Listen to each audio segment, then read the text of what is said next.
Hey everybody, Babylon Bee interview show. Kyle. Ethan. And coming up soon, John Cooper of Skillet.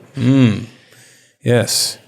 John Cooper of Skillet. Now, people have been interviewing John Cooper of Skillet a lot about the woke culture and like how all the Christians are getting all woke.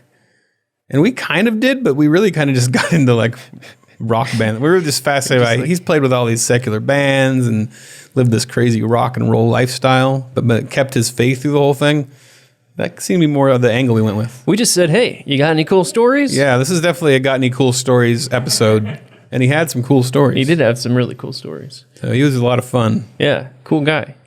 And if you want to check him out. I forgot to ask him about his eyeliner, though. Oh, yeah. I wanted to know. I don't know how much eyeliner is too much eyeliner for a Christian. It feels like a big step in your life. Yeah, when do you decide to put the eyeliner on? I'm going to go with the eyeliner. And the first time, like, I don't know. It feels like maybe that would be a... I guess we should have asked him this. We should have worn eyeliner to interview him. That's exactly what solidarity. Okay, so he sings vocals and plays bass for Skillet. He hosts the Cooper Stuff podcast. Cooper Stuff. And if you go to his website, johnlcooper.com, you can get his book, Awake and Alive to Truth, Finding Truth in the Chaos of a Relativistic World. And if you get the audiobook, he does the entire book in his signature screaming and singing at the same time. Awake and alive to truth. Awake. Yeah. Awake. Without further ado, John Cooper. Hi, John. All right, everyone. We are here with a very exciting interview. This is shocking, really. It is shocking. What it is. We're talking to a man who got famous during the late 90s CCM boom. And he was a Christian. He believed in God, all that stuff, believed in the Bible. And now, today, he has come out and said that he still believes in all that stuff. Oh, man. So it's an incredible story, very rare and shocking. Hey, John Cooper, Skillet, how you doing? That took me a second to get. I'm like, oh, yeah. Sorry, it's early. Yes, it is shocking. Still holding to the faith. Yeah, man, it feels like it. I don't know. I look back at all my heroes from that time, and I'm like, oh, yeah, they're all not Christians anymore, like or maybe flies. Never were. I don't know, but yeah. It can be kind of depressing, but one thing that you're inaccurate on is that we did not get famous in the late 90s. Okay. We started in the late 90s. Oh, okay. It took us 11 years to get famous, but we got there. Oh, I heard of you in the late 90s, so to me, you were famous. I mean, thank you. Oh, yeah, because we were into the... Because we were in the CCM stuff, you know. Or do you call it CCM? It was like because you guys were on Forefront? When did you start out? When did you... Yeah. What was your earliest days? No, that's true. Actually, we were actually on a very small label called Ardent. Ardent Music was through Forefront, so we were on. They would call us Ardent Forefront, but there's only a few bands on Ardent. If you remember Big Tent Revival, you remember them? I love Big Tent Revival. What would Jesus do? Yeah, that's right. The song. What would Jesus do at my school? Oh, I actually love Big Tent. Steve Wiggins is still a friend of mine, actually, and Steve Wiggins still loves Jesus too. Wow. Believes in the authority of Scripture and everything. Oh, there's two of them. That's right. So that's pretty good news. But yeah, there was a bunch of awesome Christian music in the late 90s, in Tooth and Nail and all the rock stuff. You had hardcore. There was just so much great music. It was a pretty exciting time, actually. Was there a time when Skillet was KK? So I have this like memory of, because I went to all these Tooth and Nail shows back then. I swear there was this band. I swear it was called Skillet, but it was like one or two guys, and they opened. They were like the beginning. Were you ever like a one or two man band? No. Okay. When we So it's started, just my memory is bad. Yeah. I think you've gone insane. You've gone temporarily It's probably another insane. similar sounding, like, it was like cast iron skillet or something, some other name that sounded similar. Saucepan. Yeah. Saucepan. Maybe so. On Tooth and Nail. Yeah. All right. Well, there goes my own question I had. You can go home now. You're done. So you've been making the rounds. You're talking about how all the crazy woke culture, everyone's getting woke. Yeah, everyone's getting woke. And you're boldly speaking out. So we highly enjoyed your viral Facebook post that you posted, where you talked about you just kind of I think it was in the wake of was it Josh Harris? I Kiss Dating Goodbye. Was that when you posted that? Yeah, so around that time, it was Josh Harris, and then somebody else 3 weeks Like later, Rhett and or Link something. or something, or I don't know. There's been a bunch of them. Yeah, it was a worship writer from Hillsong, and I can't remember his name. Marty Sampson, I think it was. Oh, yeah. Okay. So there wasn't a question there. I just said So that. do you remember when you posted that? Did I you like do it? remember when I posted it. I remember because, funny enough, it had been for several years at the time.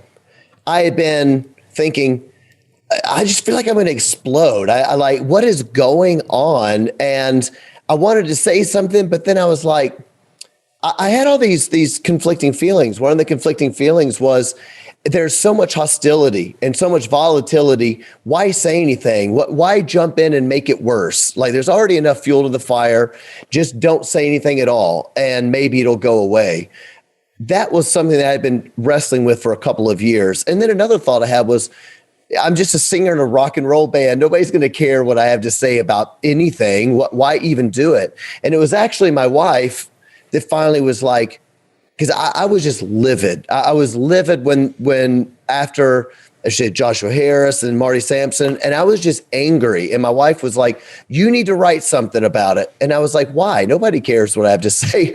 Nobody's going to even read it." And I think my Facebook page at the time, I think I had 3,500 followers or something. So I was just like, worst case scenario, my wife is right. She'll get mad at me if I don't write it. And I don't like to cross my wife. And so I'll write it, I'll post it. 3,000 people see it, no one cares. And so I posted it. And about 2 hours later, Corey, my wife Corey, was like, "How's your post going?" I said, "Oh, I don't know. I did it. I don't even really care." And I opened it up and it had like 2,000 shares. And I was like, "What's happening?" And all of a sudden I started getting all these messages in, and it became a whole thing. But that was really just because my wife made me do it. So there's a lesson. Always listen to your wife. She knows best. Yeah, in that post, you talk about how when people leave the faith, they always act like they came up with this new objection to Christianity. Like, they're like, Yeah. "Oh yeah, could God make a rock so big he can't lift it?" Yeah, exactly. It's Church has exactly never right. answered this before. Yeah, they're like, "I got this great new idea. Nobody's ever thought it. And my name's Pelagian." Yeah, it's kind of like, yeah, you're not the first person. That's what made me so mad about it. I'm not livid if somebody struggles with their faith. Lots of people struggle with their faith. I'm not super mad if somebody's like, "I just don't believe in Christ anymore." I mean, that makes me super sad, but it doesn't make me angry. What makes me angry is when people start trying to lead other people into their sin, and they're leading them into their own just arrogance, and then making a case against Christianity online. I'm just like, why don't you just go away quietly? Just go away then. But no, they got to come on. Nobody can ask the hard questions. I mean, would God really send someone to hell? That's what I'm like. My 5-year-old kids can answer this for you. Send me an email address. Yeah. Anybody that's gone to any sort of catechism class knows the answers to these things. Gosh. Anyway, that really annoyed me. I don't like when people dishonor God's name on a social media platform and then get mad when somebody else calls them out. I'm like, you're the one that did it, man. Yeah. Well, maybe it's tied in with that, but it feels like we don't really teach our kids these, like, how to think deeply about these things. We're and even us as adults, we read the latest Christian bestseller, but we don't go back and see that the church has answered all these questions over the last couple thousand years. Yeah, I think that that's fair. I do think the church is, and when I say the church, obviously I'm including myself in this. It's not pointing fingers. I think we have not done a great job of teaching worldview, teaching as you say, classical understandings of history and the ways to think and philosophers. And we haven't done a really great job of doing that because we've just said all the Christian faith, it's just going to be about how to live your life today, about how to make more money and how to be a nice person and how to make friends. And obviously the gospel affects your life today, but there's a whole lot of other implications of the gospel that we really don't teach. And so I think that Christians in general don't really understand exactly what the faith is that they claim to subscribe to. And I think we could be doing a better job, us as parents, us as church leaders or elders or influencers, whatever we are. And so I'm glad to see so many people speaking out about the faith and the gospel and authority of Scripture, stuff like that. Seems like it's also just human nature to not want to think too hard about your beliefs. Like you just kind of go, oh, that sounds good. I'll identify with that. And I think that might be why the prevalence of I identify this way is so popular now, because you don't have to defend it or get too deep into it. You just go, I identify this way, and then boom, that's me. Yeah, and we have to respect it. Yeah. Yeah. And I do think that Christians, there's plenty of Christians that think that way. We've all been guilty of it. You just go, you know what? I feel really good at this church right now.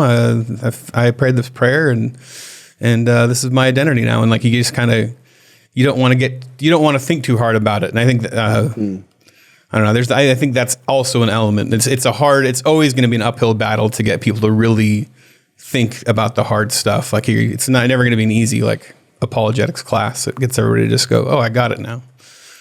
I know what you mean. Certainly it's certainly more comfortable to do whatever feels good all the time. Right. Well, that's how I feel today. So, I actually wrote about this, in my book, which this would be my first plug for my book right now. I mean, not that I want to do it like that, but this is what it looks like in case I was going to plug it. You got your head behind you. It's right there. It's the same head everywhere. Way too much of me. But but I did talk about in the book, Awaken Alive to Truth. And I did talk about that. It's that being ruled by your feelings. I mean, that in the end, is that not exactly what the serpent, said to Eve in the garden? I can be my own God. I mean, I can do my own thing. And if it feels good, then I should be able to do that. And what that basically means is that we don't really dig God's way. I kind of want to do things who doesn't want to do things their own way? That's kind of like the cornerstone of original sin, isn't it? So it's an important thing, I think, to explain to your kids, for young people to understand that there is this pull on your emotions all the time to make it all about me. And that's going to lead you down to some really dark places and to lots of pain on earth and beyond. Do you think there's an aspect to, in Christian music, I'm sure you've experienced this. I mean, you get a young band, they're super cool, they sound really good. Whoa, they sound good. And the church immediately puts them on a giant pedestal.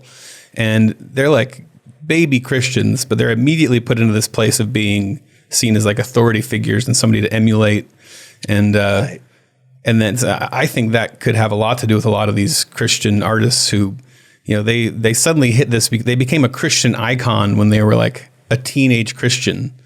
And that's the worst. That's the worst thing to have, because when you have any kind of success in your life, that becomes this thing that calls back to you for the rest of your life. You want to get back to that and wanting to get back to the worst years of your Christianity, a teenager. Seems like a bad precedent.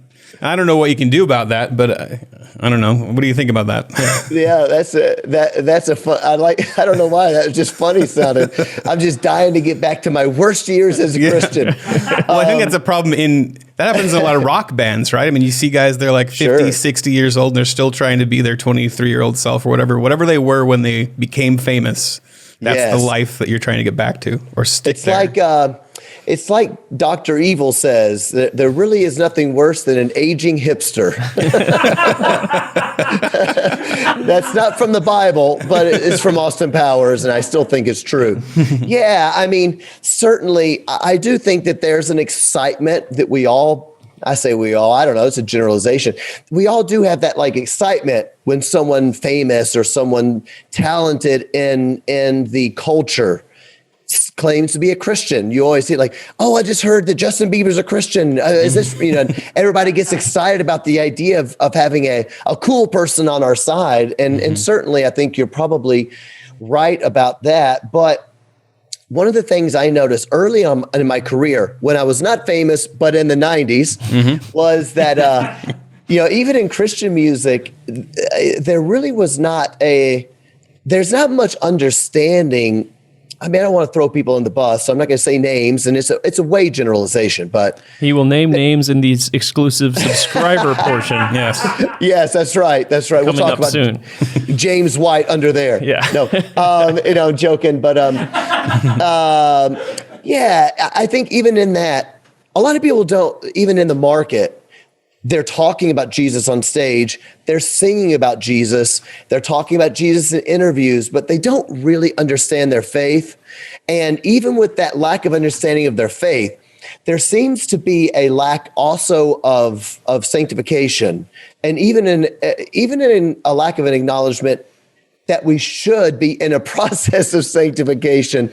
So in my experience, some of the people that I've met, even on the road, that I've talked to about overt sin in their lives, it's been taken it's not been taken very well. And where I was coming from a position of, I thought we were all in Christian music, and I thought that meant we all were going to want to live for Jesus and pray together, and it's all about the gospel. And then I met people like, these are either baby Christians, maybe not even Christians. Maybe they just grew up going to church, but they don't really know what they're talking about. And they do not want that measure of relationship and accountability. And that begins to kind of be a problem, because then what you're doing is you're just faking it. So you're faking it on stage, and that kind of creates an issue too. So before you know it, a lot of those people end up in apostasy, or certainly they end up in bad situations with sexual immorality, fill in the blank. Yeah. Can we just name some names and you can blink if... Once for yes, two for no, or vice versa. Yeah, I don't know. I mean, I think part of it is exactly what you said, that we lift up these people that are just baby Christians. And I think part of it is like, that's just how Christians are. Like, if I go back and I look at all the kids in my youth group, there's probably a large percentage that have gone apostate, but they're just not in the public eye like that. And so there's no, like, it's not like people in the CCM world had to go to seminary or have any kind of training, or there's any, any gatekeeping there. So I don't know, maybe it's something like that too. Yeah, I think it's very, very difficult, because, we do want to impact culture for the gospel. So it's like we do want it, but it would be nice if there was a little bit more, maybe you should say pastoral care, discipleship, sanctification, accountability, all of these things. It would be really nice to find ways to do that. And I have talked to a few people who say that they've begun to try to implement some of those things within certain labels. That wasn't my experience, back in the day.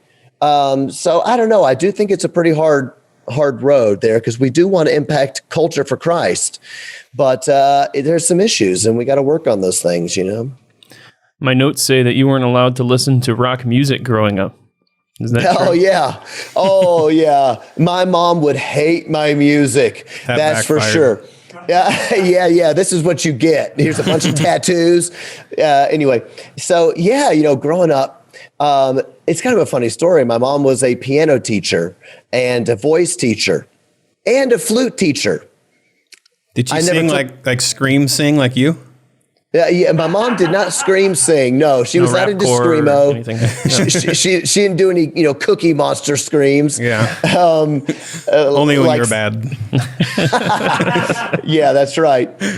So I was raised in a household that loved music, but also felt that only hymns or classical music, opera, things like that were okay. So when I was 5 years old is when I first heard anything outside of either classical or hymns. And I was at a friend's house and my friend was like, dude, you got to come watch this. It's called MTV. And I was like, what's MTV? And he's like, music television. And I'm like, I don't even understand what music television could be. And he's like, there's videos. And so I see Michael Jackson Beat It, which is totally awesome. If you don't remember the Beat It video, it has like, they're like gangs, but they're knife fighting, but they're kind of like dance fighting too. They're like dance knife fighting, which is like the best of everything. And I like you describing it for all our homeschool listeners. In case you haven't heard of the song, Beat It, Yeah, exactly. Like, that doesn't sound nice at all. Oh man, it was so I came home and I was singing Beat It to my mom. I thought, my mom loves music. She's going to love Beat It. And my mom gave me the holiest butt whooping God ever created. All right. The holiest butt whooping for singing the devil's music. And that it was the beat that made people want to do evil things and the drums. And we fought about music for years and years and years. So it's kind of a funny story. Yeah, that's kind of how I was raised. I mean, maybe not so hardcore, but, I was all in. My first CD was like Michael W. Smith, Yeah. Which one? Which album? Do you know? It was the Heart of Gold, I think. Nice. What it was called. Yeah, if I remember. Oh, man. I love Michael W. Smith's album, The Big Picture. Yeah. That's when he started like rocking a little bit. Mm-hmm. I love that album. It's a great one. But yeah, my parents, no Michael Smith, no Amy Grant, no Petra. But I finally convinced my parents, this is a funny story, and then I'll stop talking about it. But so eighth grade, my mom was really sick with cancer, and we had been fighting about Christian. I wanted to listen to Christian rock music since I was in fifth grade, and Christian rock music was even worse than rock music because they were wolves in sheep's clothing, right? And they were even worse. And so I went to like a seminar, a Bill Gothard seminar. I don't know if you remember Bill Gothard, very like fundamentalist. Yeah. And anyway. Eighth grade, my mom was really sick with cancer. My friends were going to see Petra on the This Means War tour, which is an amazing album, by the way. And so me and my parents were like having it out. So finally my mom says, all right, here's the deal. You can't go with your friends. She says, I'll take you to see Petra. And when Petra starts praying to the devil, then we're going to leave the concert and you will know that it's satanic. Or if they sacrifice any animals. When they bring the goat on stage. Once you start sacrificing the goat to Satan, that's when we're going to leave. And so we went to the show. The end of the concert, amazingly, my mom looks at me and she said, you know what? Those boys love Jesus. So that was it. So Petra was okay. Nobody else is okay but Petra. So that's my funny Christian music story for it. She never took you to a Striper show? Well, I got a Striper story too. I was going to end it because I promised I would, but now you got me into it. So then my mom was okay with Petra. So I convinced my mom to let me watch the Dove Awards. And if people don't know what Dove Awards, it's like the Christian Grammys or whatever. So again, I was in eighth grade, and because I was like, Petra might be on there, and my parents were really freaked out about watching the Dove Awards. So all of a sudden, this band that I had never heard of called Striper comes on and plays live at the Dove Awards. I don't know, it was legendary at the time. They were all in the full yellow and black spandex, the big hair, and they come on, and my mom was like, turns it off. Go to your room. And it was all night prayer session, man. All night prayer session. Oh, man. So I got to tell Robert Sweet that when I met him, that we had an all night prayer session because of her music, but not the good kind.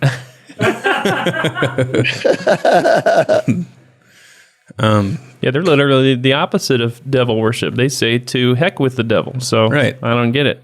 Stryper was very, very bold about their faith. I think they probably didn't get as much credit as they deserved for that. Very bold about their faith. I mean, I know they had issues and whatnot, but I just think they deserve a lot of credit for doing something that no one else was able to do at the time. Yeah, they were out there with secular bands a lot. Did you guys tour with a lot of secular bands?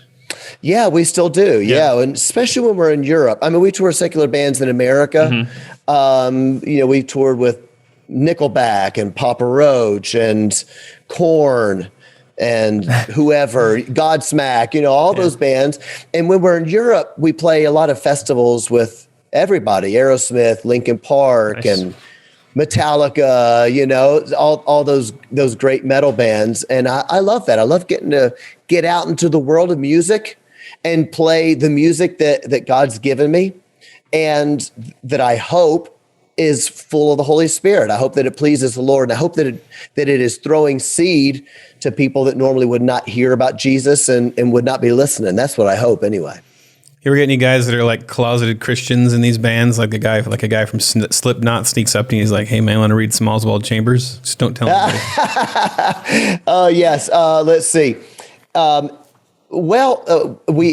We have played with Slipknot. Are you outing anybody? Some of the guys are good friends of mine, but no, Slipknot that I know of, not to my knowledge, are closeted Christians, but they are friends of mine. Okay. And but if they do get saved, it probably wouldn't be Oswald Chambers. That wouldn't be radical enough. If they do get saved, it would have to be like straight up, Calvin. I'm sure it would have to be somebody really radical that's put someone to death.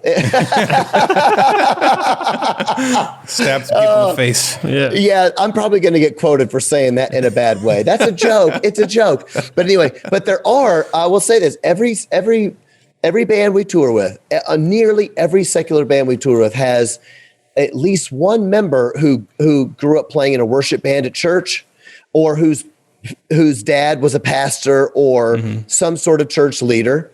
And just about every band we've toured with has said to me, "Hey, I actually am a Christian. I guess I'm kind of backslidden. I haven't thought about my faith in a decade or so.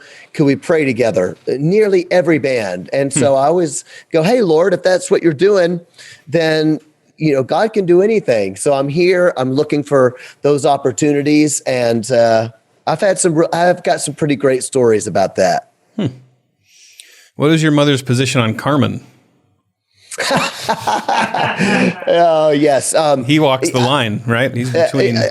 She'd be conflicted, I bet. That's Johnny Cash. Oh. I was about to say that's Johnny Cash you're thinking of. But I mean, between rock and gospel.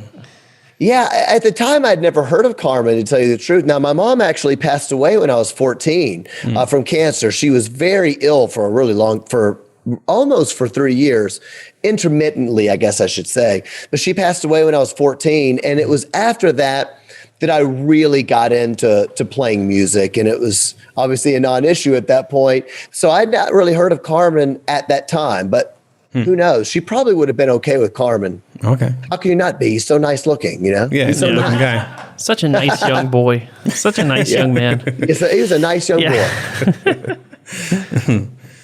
Well. So, when I was growing up, I'd go to the Christian bookstore. They would have this big poster like, if you like Coldplay, listen to Switchfoot, or whatever. What was the Skillet? I mean, was it like Evanescence, or what was the... Oh, no. For us, what they do is in secular bookstores, they have posters that say, if you like Skillet, you'll like... That's how it is. That's how big we are. Yes. Anyway, let's see. We get comparisons. Certainly Evanescence could be a comparison. Linkin Park. I've even heard, let's see, who is the comedian? John Christ, a few years ago, he had a funny Facebook, one of his, things that he would do at the time. And I think this is before I'd met John Christ, and I saw it on Facebook. And what was it? He was comparing, he was doing what you just said. And they're like, hey, some people have Coldplay, but we got Switchfoot. And I know what it was. I think it was a game show. I think he was doing a game show to test if someone was really a Christian. And so he was saying, I'm going to name a secular band and you give the Christian counterpart. That's what it was, which is a kind of funny idea. And I think that he said Nickelback, and somebody was like, I don't know, Skillet? And so when I met John Christ, he had this like sheepish look on his face, like, I wonder if John, and I said, man, I thought that video was hilarious. I was just thrilled to be involved in the video. It means that people know who I am. So I'll take Nickelback. I don't think we actually sound like Nickelback, Yeah. I mean, I like Nickelback and they're good friends of mine, and they sold 50 million records. Yeah. So I don't mind sounding like Nickelback, but I don't think that we do. Yeah. Yeah. Well, we were thinking you were kind of more of the Christian version of Evanescence because you don't let the woman talk as much. Yeah, you're Or like she's with the got, like- biblical, put them in their place a little more. There's got to be a male singer on stage at the same time. Yes, we're the complementarian version. We're the complementarian Evanescence. How about that? It's that's pretty funny, actually. You guys should do comedy. Yeah, we're thinking about getting into it. We're trying to use this interview show as a springboard to get into comedy. You should do that. It's not a bad idea, actually. Yeah. Man, I have so many stupid questions here that I'm like, I can't ask that right now. That's a stupid I was like, question. who wrote these notes? I know, I'm trying to think. Oh, Ethan must have. Yeah. So Let's just rattle them off. Stories. So much Yeah, you want to just get into stupidity. them? Just ask the stupidest questions ever. Wouldn't Crockpot be a better name for a Christian band? No, it's a terrible name. No. The only Or way. at least Baptist.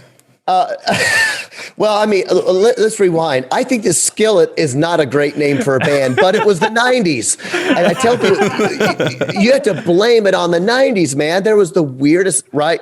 Be honest. The weirder your band name was, the more popular you became. Because, for instance, Korn, that's not a great name for a band. The only reason that Korn is cool is because it's with a K. So if you had Crockpot with a K, There you go. There you go.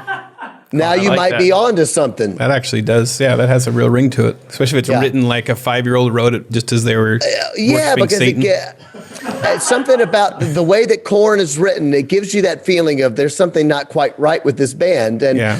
which there isn't, which is why the music's so good, you know. So, Well, hey, they had a convert, right? absolutely, yeah. Brian, he stuck with it? Did he Brian stick with Welch is a very, very, very serious follower of Jesus. You know, I remember thinking, I wonder if this is going to be real or not. A very serious follower of Jesus and a friend, and if anybody cares, I don't know if they do or not. We toured with Korn 3 summers ago. Undoubtedly the best band I have ever seen play.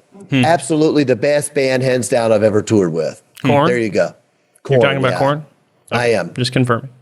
Yeah. You're confirming They were it with huge a K. for a while. That's great. I mean, yeah. Confirming. That's a good one. Yeah, it kind of sucks. You pick a band name when you're younger, and then you're stuck with it. Like, you can't change now. I mean, unless it becomes out as that Skillet is like a racist word or something. You know, that's Yeah, how then like you gotta Lady change your name. Antebellum, the Dixie Chicks. So maybe we could help you out and expose Dixie Skillet Chicks. as Yeah. Yeah, Skillets that are has from the ties South. to the old Yeah. South or something.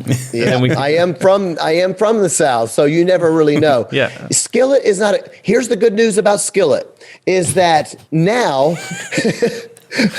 we finally got popular enough that if you go Google Skillet, the band actually comes up, not just a cooking show. It used to be a cooking show that came up. I'm like, man, it's like Spinal Tap. If I told him 1,000 times, put Spinal Tap above the puppet show. I don't know if you remember that from the film Spinal Tap. yeah.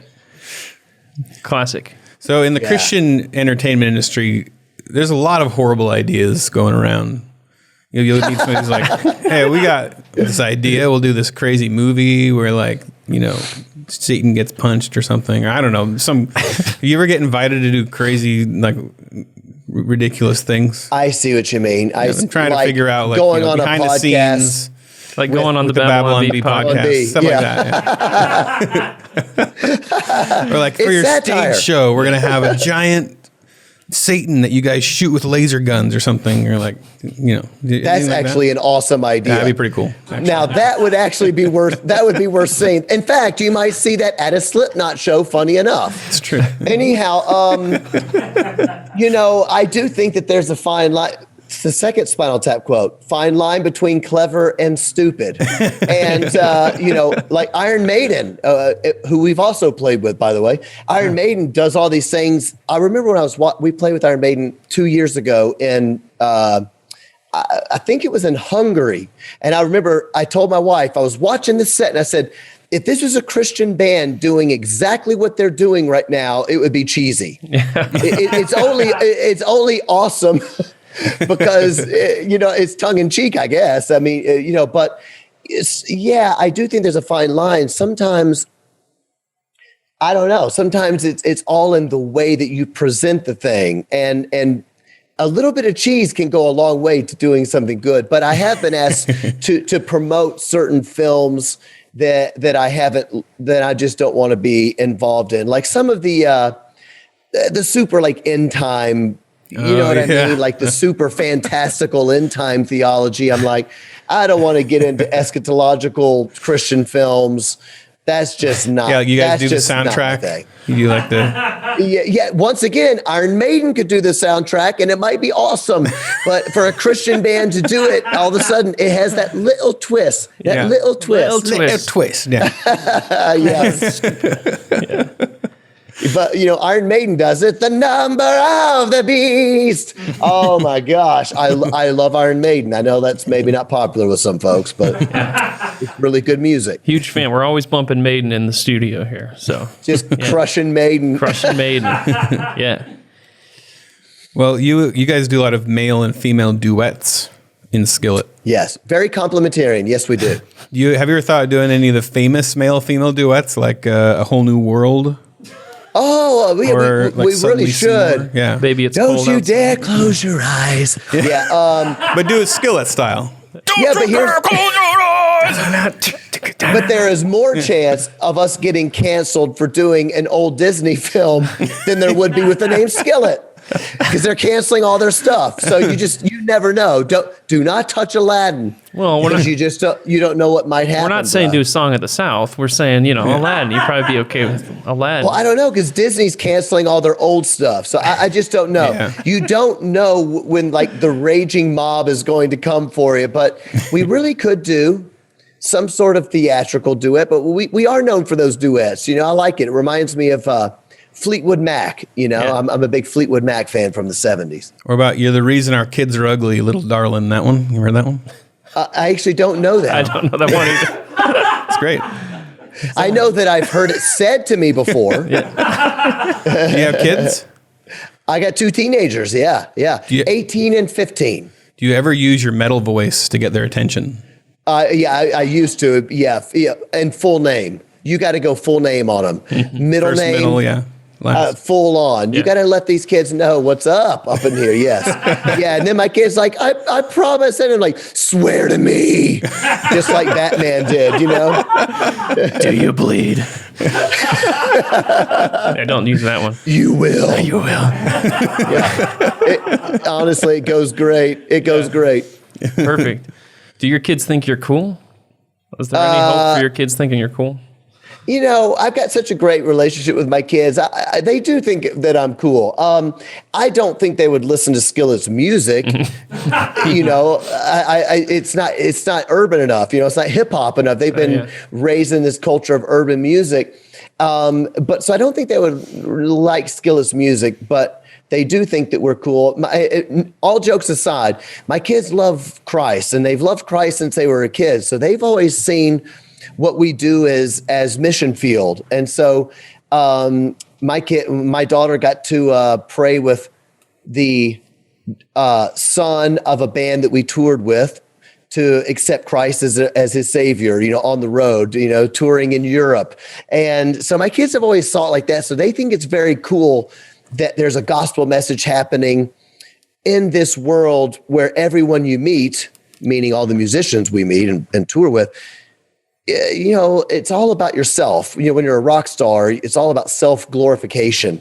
And I think they've always liked the countercultural, no, we're rock stars, but it's not about self-glorification. It's about Christ glorification. And they caught on to that as young people. So they think that's kind of quite cool. I like how that's countercultural. Just be a normal person. Well, Christian, it is when you've been raised all around, quote, rock stars, even in the secular music world mainly is what I mean. But yeah. Well, actually, we'll move on. Well, John will finish his thought in the subscriber portion. That's right. We're going to get into... We're going to get into the nitty-gritty. He's going to tell us all the dirt on everybody. Yeah. Yeah, the nitty-gritty. Tell us some stories from the road. I remember hearing you had some issues with pyrotechnics a few times. I want to hear some of those stories. Man, we've got some stories. I want stories. We like light the campfire up, and you just start telling us stories. Yeah. In fact, 3 days ago, my wife's hair got caught on fire, and so there's a side.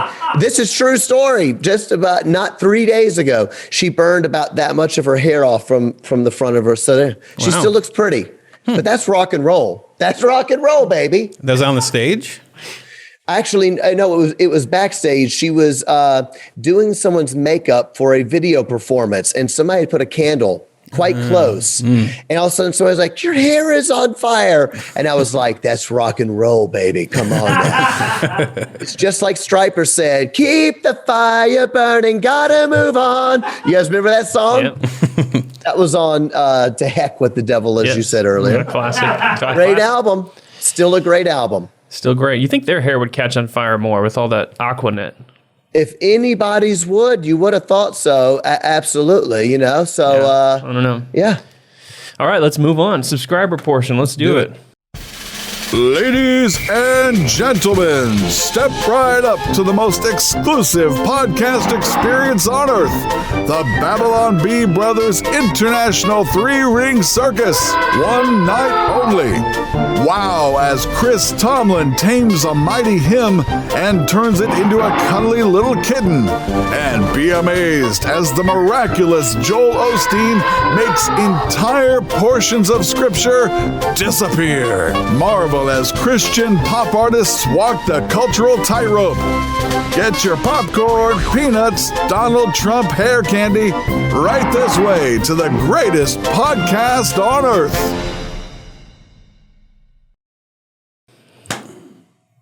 That's the clap. Why are we clapping? No. Boom, right here. Cut it. Woo! All right, well, this is the subscriber portion, which is ungoogleable. And you can't be canceled for anything that's only said paid in this. Subscribers access it. So now you can say whatever you want. Yeah. Tell us the real story. Now you can name First thing I names. want to say is that it's tough to pronounce ungoogleable. Ungoogleable. Ungoogleable. We have a lot of practice. That sounds like something the Mad Hatter would say. It does. Ungoogleable. I was about to say it. Yeah. Perfectly ungoogleable. It does. So you got any cool stories? yeah. So you got- Catching on fire. You guys had like a rotating drum riser or something. Oh yeah, I've got tons of stories. I mean, I think part of it was, let's see, when we actually started getting well known, not like the lie that you began the show with, but when we actually began well known was probably 2006 or 7. And that was meant to be funny, by the way. Yeah, I gave a little smile. I gave a little chuckle. You get a little titter there. Yeah, on the ungoogleable portion, no one's allowed to laugh. Yeah. This is serious. Anyway, always laughs. so I was like, hey, we're finally getting a little bit known. We're beginning to tour. Why don't we bring back like a big rock show? Nobody does big rock shows in the Christian market like the Ozzy Osbourne and all those Metallica and all those metal shows. So the only difference between Skillet and those bands is that those bands are hugely successful. and then we aren't. So you want to do the big show, but you don't have the big money. And so we were always trying to find ways to go, if we self-do some of this, we can probably figure it out. But I did call a pyrotechnician, and we did get insurance, we did do whatever, but we didn't really have the crew that we should have. And so for the first 3 weeks, we just kept setting everything on stage on fire. I mean, nothing no one outside of the stage was in danger. But it's the guy, our pyrotechnician, over and over, he kept. So basically, what he would do is he would put these flame units on a board, and then he would put the board right in front of the amps. And then when the concussion would go off, they would fall over, and it was either going to shoot right into the guitar player's legs or right into the amplifiers. And he was like, I don't know how that happened. And it happened over and over. And I was like, why don't you like duct tape them down? I mean, but just, is there anything you can do to just get some tape? And we had set our amplifiers on fire 3 times. Finally, one just burned to the ground. And at one point, our drummer was new at the time, and it is our current drummer. So our drummer, Jen, she was brand new at the time. She was 17.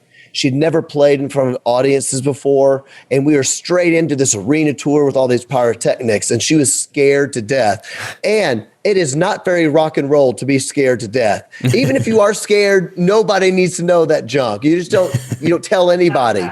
And so it's like an action film when like Iron Man's walking away and the explosions in the background. That's rock and roll. But if Iron Man's like, oh, what just happened? That's right. That's not good. Yeah. So I was like, whatever happens, you show no fear. And so she's back there scared to death. And at one point, one of these fireworks had gone off and it had caught her hair on fire. And literally for 3 years, I denied that it ever happened. I was like a father that didn't want the kid to, it's not bleeding that bad. Just don't look. And, your kid's fingers cut off and is splurting out.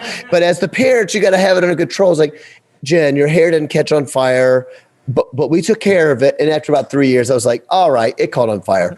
A little dangerous, but that's rock and roll. That's rock and roll, man. Did you ever have like a giant skillet anywhere, like a big skillet prop or anything? Or like Stonehenge or something, yeah. Or did you throw skillets into the audience? Yes. Like no, we never did the giant skillet thing, but we did have a lot of props. We had some mishaps. Things fall over on stage, or we have those big lifts, that they lift you up like 10, 20 feet in the air, and one of them had lifted all the way up, and it was the end of the show for like the climax of the show. And it's like, pow, and then like the lights are on and the lifts are supposed to come down, and one of them got stuck. So one of our band members was stuck up there for like an hour after the show. Like all the fans are exiting, and it's like just white lights, and they're just standing up there. That's not rock and roll either. But what are you going to do? Jump. Yeah. Jump. Yeah, you definitely don't want to jump. So you just got to stick up there and act like it's all good. Oh, man. When I was searching your name to kind of, do my in-depth research I do for these interviews, one of the first search terms that comes up says John Cooper falling on stage. Was there a famous moment a good you one? fell down? I found one where you kind of fell, but not really. You were jumping and you kind of caught yourself. There's it wasn't some like good ones. Okay. There's one in particular that's actually kind of quite amazing. I wonder if you Googled on YouTube something like John Cooper Skillet, something like gymnastics. I've seen it before. Okay. Because, on stage, sometimes they have these little risers. They're only like 2 feet tall, and they're towards the front of the stage. Just so it's just something you can get on. You can see the crowd. And I had gone in front of the riser, and I was singing. I had my bass, but I was singing with a microphone, and I was backing up, and I backed up right against the riser, and I fell backwards over the riser, and I just did a backward somersault, and I just got back up. It was, I don't even know how it happened. I have to assume it was the Holy Spirit. I have to assume it was. It was incredible. And after I told somebody, I was like, somebody's got to find this on. Hopefully, somebody here recorded this. And that's the one I found. Yeah, boom! Right he on does his face. fall. Yeah, he recovers quickly. That's like in a baseball field. Yeah. Oh, the baseball field one was bad. That one hurt. Did that hurt? Actually. Did that hurt? That you one recovered hurt. well. That one hurt a little bit, but I like to make fun That's a of long myself. drop. Yeah. It was a pretty, it was one of those ones that once I jumped off the stage midair, I was like, oh my gosh, this is so much higher than I thought it was. This is going to hurt. Boom. It did. It hurt. My back hurt that night. It's sad. I like making fun of myself. So I always direct people, go watch me fall on stage. It's pretty funny. You kept mentioning Nickelback. I saw Nickelback open for Creed. Way back, when Creed was the thing. And Nickelback, we hadn't heard of them yet. but they because you said you're buddies with them. They're one of the bands that I saw that actually like cussed out the audience for not getting into them enough. Yeah. I've seen bands do that. Yeah, they get like, it's like they're a little entitled. Yeah. Ever seen any good, got any good hissy fit stories? Not where I don't. You're do not, that. not you, No. but I mean bands you played with. Yeah. I've absolutely seen people throw stuff at the crowd, cuss the crowd out, walk off stage like I'm done with the show, not playing anymore. And that is not a good way to win friends and influence people. It's not in the book, but it's sort of something that you assume after you read the book. Yeah, I've seen that. I've seen some pretty weird stuff. People yelling at people, making fun of them. Yeah. And Creed, I'm also good friends with, actually. We tour with Creed as well. In fact, I have a funny story about Creed if you want to hear it. Let's see. Fist bump. This is one of the biggest. This is one of the biggest faux pas you can make as an opening band. Okay. So, of course, Skillet was opening for Creed. A lot of people forget how massive Creed was. Yeah, I think Creed sold about 30 million records. Yeah, one of the biggest bands in the world at the time, in their day, I meant. But anyway, they're so big. And we were coming out to tour with Creed. And I had heard lots of stuff, maybe like what you just said. I've seen a lot of interviews. So everybody's on their P's and Q's. We never met the band, and you want to make a good impression as the opening act. You're happy to be there. And anyway, it was the first gig. It was August in like Jacksonville, Florida. It was like 105 degrees. And I was walking out of catering outside to the bus. And there's this guy out there it comes up to me without a shirt on. He's got sunglasses and he's got a full on like toboggan.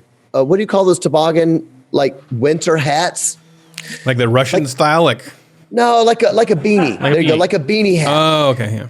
But it was 105 degrees, and comes to me. He's like, "Hey, it's really cool to have you on the tour." And I was expecting, I don't know. Anyway, I was like, "Thanks. My name's John." I said, "And what's your name?" And he's like, "Scott." And I said, "Oh, hey, Scott. Oh, are you in one of the bands?" He's like, "Scott Stapp." And I was just like, you idiot. I was like, I'm about to get punched out. I was expecting like long hair and the whole deal. And funny thing, he didn't mind at all. And we got to be good friends. So there's my funny Scott Stapp story. I pulled the biggest faux pas in the gig. You have to know that what the people look like when you're a no-name act on someone else's tour. But hey, treated me great, had a great time. So there you go. Scott Stapp, very nice person as far as my experience goes. What's the story with Creed in there? Like, because I think one of their biggest successes was that they like towed the line of like, are they Christian? And then all the Christians listened to them because they used that language, but they never quite went over the line. Yeah. Was he like a struggling Christian, or did he have like what's the story there? Do you have any insight? Yeah, I've got actually some interesting maybe culture advice for anybody who cares about music. I mean, not advice, but a culture take. Okay. I think my culture take would be this, if people are interested. In the 90s, music was very dark. And a lot of young people today, or rock music fans, they don't quite understand what the 90s was like. It was actually kind of quite popular, as you guys know, to be into really dark violence. Yeah. I mean, remember like gangster rap of the 90s? I mean, it was full on actual violence against cops and violence against each other. It was a pretty dark era. I always tell people, if you want to know what the 90s was like, you go watch Fight Club. That's it. We don't have anything to do. We may as well beat each other up. That's how nihilistic the world had become. Suicidal. And so at the time, Skillet could not get played on radio because we were looked at as too, quote, positive. Remember that? It was just too positive. And so the funny thing is, Creed comes out and is not a Christian band, absolutely not a Christian band in any way, but they were singing positive lyrics. And I always thought that was really interesting because I always firmly believed that if a Christian band was singing those same lyrics as Creed, they would not get played because the positivity would be tied to something that's, quote, not cool. which is Jesus. But they were cool because they were not actually living Christian lifestyle, but singing positive lyrics. And so you began to see this twist happen in the early 2000s, and then Evanescence, and then all these other bands when positive music began to be in vogue. And so then come 2010, Skillet hits radio in a really big way, and we began to be popular because of our positive lyrics. So isn't that a funny thing? So no, Creed was never a Christian band. I do think that Scott Stapp was very much from a Christian background, and it was just in his DNA, that language of salvation, redemption, the blind will see, and streets of gold. All of that was very much in his kind of DNA. And my understanding, when I say we're good, we're not great friends. I don't know him that well. We don't talk a lot, but my understanding is that he has actually become a consistent follower of Christ over the years. And from what I understand, it's something that's very important to him now, but I don't think anybody would really say it. I would assume at the time. I don't want to put words in his mouth. That's just my take on the situation. So there you go. There's a little culture take on rock and roll. Well, I know from working on VeggieTales, I wasn't there, but he stopped by the VeggieTales offices when one day. So I thought that was random. Yeah. That's the weirdness about a weird moment. Like, some of these people here. Yeah, you never quite know what happens to a lot. And I don't mean about Scott particularly, but let's just say hypothetically, a lot of these people on the road, every secular band I tour with has someone that was either raised a Christian, like I said earlier, dad's a pastor, maybe a backslidden Christian, believes in God, but is not truly born again.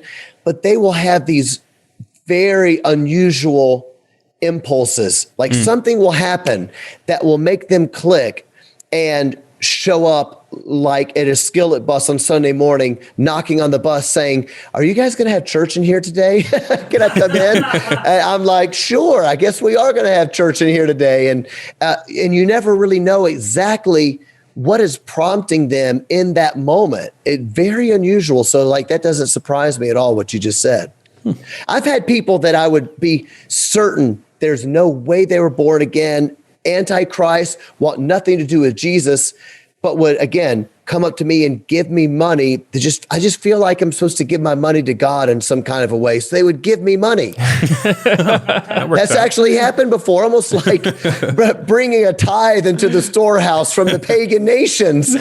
That's kind of what it was like. And I was like, I mean, we'll take your money for the kingdom if that's what you want. But what's better is actual regeneration and becoming born again. But, sure. I love the idea but I'll take your money too. You want to tithe to a church, so you just find a Christian. You're a Christian? Yeah. Here. Like that counts. Honestly, it was like that. It was like a weird impulse that they didn't understand. So I don't know. There you go. That's cool. So I want to hear this story. This says that some exec told you that you could be the next Bono of U2 if you would just stop talking about Jesus. It's that easy. Yeah. Anybody can be Bono. It's not even hard. Yeah. Yeah. I mean, that it is. I mean, it kind of. He didn't say that, but this is a true story. All that's a lie again. No, but I did share the story in my book. I kind of opened the book with this. It is true. 2010, at this point, we had been a band for 13 years, and we finally had a radio hit. And because radio, as I said, it was coming around to all of a sudden, there were a few things that were very in vogue. And there are things that Skillet had been doing for a decade. One was the uber positivity of the music. Number two was spiritualism. 2010, people were really very into spiritualism, be it New Age movement, be it just mysticism in general. Even in the church, we began to see a lot of moves of that in the what do you call emergent church? Emergent almost church. Emergent church, kind of mystical, not really actually Christian, right? So in the world and in the church, spirituality was really cool. Well, Skillet was a very spiritual band, and we had girls in the band, and all of a sudden, girl power and feminism was really in. We already had all of that. So we were on this tour, and after a show, we were the opening band. There was 3 bands after us, and 2 of the bands were really very famous. And I was just happy to be on the tour. And so somebody said, hey, we're going bowling after the show. And I thought, I had 2 young kids at the time, and I didn't like staying out late because my kids got up early. But I wanted to go just to show that I was, if I don't go, what they're going to be is like, he's the Christian that doesn't want to be around booze. Yeah. You know what I mean? I don't want to be that guy, you know? So I went to the bowling alley, and lo and behold, a really famous a booking agent. I mean, there were famous people there. There were some professional athletes there. There was like mobs of girls there, that, you know, all the people that come to the shows. This famous agent said, hey, John, and I didn't think he knew my name. And he had this talk with me. He said, I want to tell you something that no one else is going to tell you. You guys could be the biggest band in the world if you, but it's time to strike. That's what he said. But it's time to strike. You feel me? And I was like, oh, yeah, I feel you. And he's like, yeah, but do you really feel me? And I was like, I was thinking, I don't know. What do you talk? Maybe. I mean, I like the sound of that, baby. And I was like, sure, man. And he's like, I don't think you know what I'm saying. He said, let me just break it down. I think you guys could be the next biggest band in the world. You just have to stop talking about Jesus. Stop doing Christian interviews. Stop doing Christian festivals. Stop telling stories about Jesus. Stop telling stories of how you got saved, you know, yada, yada. And he went through this long list of things. He just said, people don't take it seriously. But what they do take seriously is, he didn't say the social gospel, but that's basically what he was saying. Basically, what people do take seriously is Bono. Like he feeds the poor. He cares about the weak and the oppressed. Everybody likes that. And isn't that really what being a Christian is about anyway? And so that's what he said to me. And he said, I want you to think about that. And so that was kind of a defining moment for me, not because it changed my mind, but it was a defining moment for me because I got to see that's exactly how the enemy was, how the devil works. It's like part of it is kind of true, but part of it is so overtly false that it's actually the devil speaking to you, right? And so I took it, I prayed on it for one night, and I just knew the next day, I was like, that is the enemy. I hear what he's saying. I think he even thinks he's giving me good advice, but no, in fact, I'm going to double down. Now I'm going to talk about Jesus even more than I did. Just to annoy him. Did he take you to the top of the temple and tell you to throw yourself down? And yeah. He took me to the top of the bowling alley. He was like, all this could be yours. All this redneckery could be yours. Wait, yeah, you know? he said it's time to strike, right? Was that an analogy? Was that a pun or yeah? Hello. Maybe it was. Now, if he had said it's time to turkey, then maybe I would have listened because they're talking about like, what is turkey? Is that 3 strikes or is that 5? I don't 3, know I think. I think 3 strikes in a row is a turkey. There's no time to spare. Did he? Oh, yeah.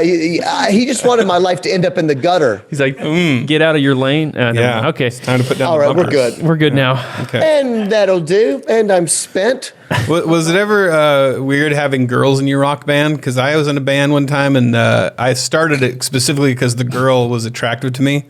And and so I started the band to be in the band with her because I was already in some other bands. And then I got all these other guys to join, and I realized later that everybody who had joined the band had joined because they also had a crush on this girl, and we all became enemies. Oh, I read about that in the Fleetwood Mac biography. That's pretty. Sorry, I interrupted your story. That's an awesome joke. All right, well, I just want to know, is there weird tension there? I mean. For me, there wasn't. I always thought it was really cool. I was like, if a girl can crush, I mean, like if you could have a Dave Grohl, but a girl version, that would sell some records. That would be something that people would want to see. And honestly, that's kind of like that's just what we did. The girl, if you come to a Skillet show, my wife, of course I'm biased, but my wife that plays guitar, I always tell her she is the second most awesomest performing guitarist on planet Earth. And I would like to lie and say that she was the first. But the number one is Angus Young from AC/DC, and nobody could ever beat Angus Young. But you take Angus off the table, my wife is the baddest guitar player on stage I've ever seen. And I always thought if people could get a look at that, people would really love it. The only bad part about it is you do go on the road with girls, and you constantly hear about how disgusting guys are. You know, we smell, we fart all the time. We don't eat right. We're insensitive. We don't care about other people's needs. That part is not wonderful, but the rest of it's cool. Sounded like Chris Farley there. We don't shower daily. Let our scabs heal. Don't play with children. Yeah, the whole thing. All right, are we ready for the 10 questions? Oh, yeah, 10 questions. Okay, so we ask every guest 10 questions. They're very smart questions, and you can ask them as you can answer them as rapidly or as in depth as you want. So here we go. You want to take number good one? Thing I'm smart for these smart questions. Right. I'm very ready. Yes. Perfect. All right. Turning up the heat on John Cooper of Skillet. Have you ever met Carmen? No. Sad. Yeah. Do you know any good Carmen stories? I do, but I can't say them. What? No, I can't. But I've heard some really, really funny Carmen stories. I know people that know him very, very well, and I'm just really bummed that I never got to know him. They're hilarious and hysterical. They're not defamatory, but you know he's passed on now, and I wouldn't want to say him. But they're all good stories because from what I understand, Carmen's was an absolutely awesome person. When we're done recording, then we tell us. Or like, if you're ever in the Southern California area, please let us know so you can stop by and tell us these in person. Yeah. Okay, I will. Them in our ears. The whole Babylon Bee thing, we just created it to get Carmen stories. We want Carmen stories. That's our whole goal. All right. I'll tell it to you once I see that recording light is off, then I'll tell you I want to hear it all. A Carmen story. Are you a Calvinist or an Arminian? Oh, I'm a Calvinist. Nice. You can tell by the beard. Yes, you got that good Calvinist beard going. Yes. Definitely would have been my guess. But I was raised fundamental, quite fundy. Yeah. And from Southern Baptist, but Southern Baptist on the Arminian side, very much so. That changed for me in college. Yeah. Just reading the Bible, right? I've heard about these wars that you guys have going on. I'm not getting involved in the wars. A lot of my family is still Arminian, and I always tell people I'll never, ever get in a fight with somebody over Calvinism, Arminianism. Go and preach the gospel and shut up. That's what I tell people. Right. All right. You've been called to add one book to the Bible. What is it? This is bad. No matter what you say, you're going to get in trouble, aren't you?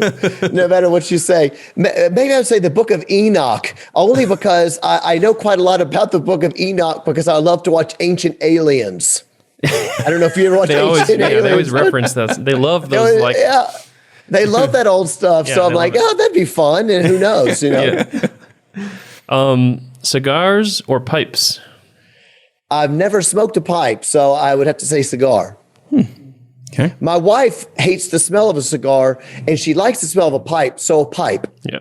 I'm changing my answer. Pipe. Smart. Did she just walk in the room? No, she didn't. I just know what's good for me. I know what's good for life. All right, you get to hang out with any three people, living or dead, except for Jesus, because he's always there. He's already there. Who are they? Oh my gosh, this is crazy. You've already hung out with a lot of crazy, famous people, but but I've never thought about this question before. I was going to say John the Baptist, but I'm afraid if I hang out with John the Baptist, I might not like him so much. Pretty weird seemed like guy. he might be a little crazy. he'd be like, you want to come over for dinner? No, thanks. Quit eating all those bugs, man. We have tacos. Exactly. No, thanks. I don't think I'm into that. How about this? How about then? Oh my gosh. I feel so stressed. Who am I going to say? It's a stressful question, isn't it? It really is a stressful question, isn't it? It's not final. You can change it later or whatever. I will change it later. Okay, then maybe I would say, how about Augustine? I would be very, very interested to know what St. Augustine was, how it felt fighting against Pelagianism. I find that to be very interesting. I would like to know what it was like. I would say Martin Luther King. Because then I could get a better idea on which Martin Luther King to believe was real. Because now I'm like, all of the racist versions all the racist people that said Martin Luther King was actually I say the racist word. Let me start over. I'm not saying all the stuff that I heard, he was a communist, he was evil, he was a revolutionary, he never listened to Martin Luther King. Well, now I find that all the people who are into BLM also say that. So now the racists and the woke believe on a version of Martin Luther King Jr. that I don't think is true, but I don't know. I'd like to ask him. Okay. There you go. That's 2, right? That makes Two. sense or not really? Yeah. No, that makes sense. You need one more. Okay. Who's a real guy? One more? Yeah. Maybe I will say John the Baptist. I would like to. I'm going back to John. I'm up for some bugs if I could hang out with John the Baptist. There you go. Camel hair bikini and everything. Yeah, the whole thing. Whiskey or beer? Beer. Okay. You're surprised because the Calvinist thing, aren't you? I get it. I mean, Homebrewed. it depends on the kind of Calvinist. Some are very into the craft, IPAs and stuff. So that doesn't surprise me too much. That is true, actually. That is true. Okay, first thing you do as president.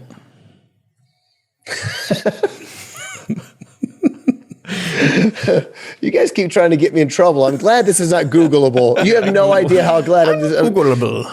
First thing I do as president is get to the bottom of that Martin Luther King Jr. stuff. But then after Give me that MLK file. I'm going to read through that. Yeah, that's right. Exactly. First thing I do as president, I know I got an answer for this. You're trying to get me in trouble, man. I know you are. I know you are. You know what I would do for reals though? I would force Congress to actually make some immigration law that is clear and understandable and that everybody actually knows what's going on. I can't stand what's happening all the time for a couple of decades with immigration law and everybody lies about it on TV and the media lies and then pundits lie. I can't stand it. That drives me insane. Let's get an actual immigration law. There you go. All right. Have you ever punched anyone or been punched? Oh yeah, for sure. You got any good stories, or what's your best punching story? I don't know. Yeah, that's right. That's right. I don't know if I have any amazing. I mean, when I was a kid, I used to fight all the time. And it's a little bit like the fear of getting punched is worse than getting punched. You know what I mean? And then once you get hit, you're like, oh, it's not as bad as I thought it'd be. Of course, I haven't been punched as an adult, so maybe it'd be different now. But there you go. There have been a few times I thought that I was going to get punched by people on the road, but it hasn't happened yet.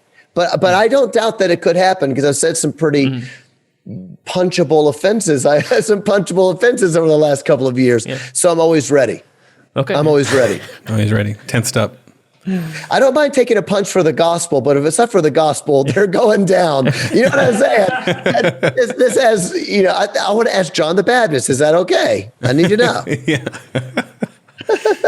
All right. You get to see one concert, any band in history. Who do you see? Ooh. That is something that I would have different answers for if I wasn't so blessed to have been able to see so many amazing bands. I've already played with Metallica and Iron Maiden. I would have said Metallica. So now if I could go back in history and see any band play, I've seen U2 already, which was unreal. Go back in history, I would probably want to see Yes. Like in the heyday of Yes, like in the mid 70s, probably. Okay, cool. Not a very fun answer, but that's yeah, it's good. And I would have liked to have seen Linkin Park before Chester Bennington's suicide. Mm-hmm. Linkin Park without Chester Bennington is not the same in my view. If I go back, I would see that show. Gotcha. It was kind of a major name drop. Like, what band would you see? And he's like, well, I've already played with Metallica. I don't want to say this, but I'm a big deal. And so since there's no one else here to brag on me, I guess I got to say it myself. Metallica is dying to see Skillet play. It's really weird. That's right. If you like Skillet's music, then try Metallica. I was there earlier. All right, final question. With every head bowed and every eye closed in this place, do you accept Jesus as your Lord and Savior? Absolutely. Yes. With eyes closed or open. Yes. Either way is fine with me. We won a soul. We won a soul over to the Lord today. All Good job, right. everybody. Yeah. Chalk it up. Chalk one up. All right. Thanks for coming on, John. This was awesome. Yeah, it was fun.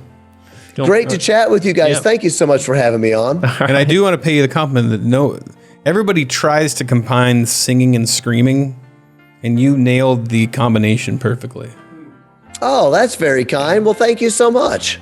Yeah. I appreciate that. That's Sounds very painful, nice. but you do a good job. Scringing? Is that the word? Scringing? Scringing? I think so. That could work. That could work. We'll take it. All right. That's another racist term. I know it is for sure. It will be at some point. Yeah. Yep. Canceled. Yeah, you got it.